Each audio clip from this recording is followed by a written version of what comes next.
Anim ang arestado dahil sa illegal quarrying sa isang compound sa Calamba, Laguna. Paliwanag ng kanilang leader, hindi nila alam na wala palang permit ang pinagtatrabahuhan nila.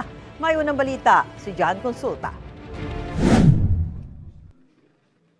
Kasama ang Provincial Government Environment and Natural Resources Office at Mines and Geoscience Bureau ng DNR. Pinasok ng NBI Environmental Criminal Investigation Division ang compound na ito sa Calamba, Laguna.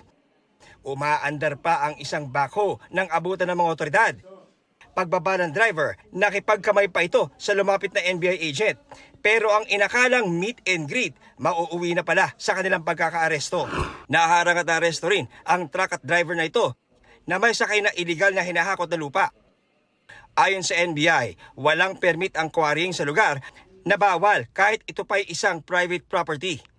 Kung ito po ay ating hukayin, ating pagbibili, kailangan po ito ay may permit mula sa MGB o Mines Geosciences Bureau para sa ganoon ay masigurado po ating safe yung ating paghuhukay. Dahil pwede pong ang ating property na hinukay o mga lupa ay makapinsala sa ating kapaligiran o makadiskrasya ng ibang ari-arian.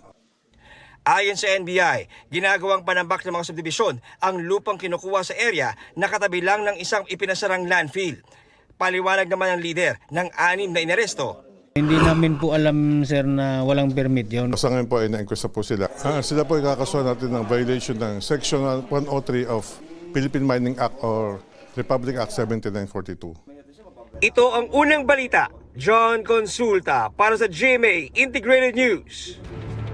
Igan, mauna ka sa mga balita, mag-subscribe na sa GMA Integrated News sa YouTube para sa iba't ibang ulat sa ating bansa.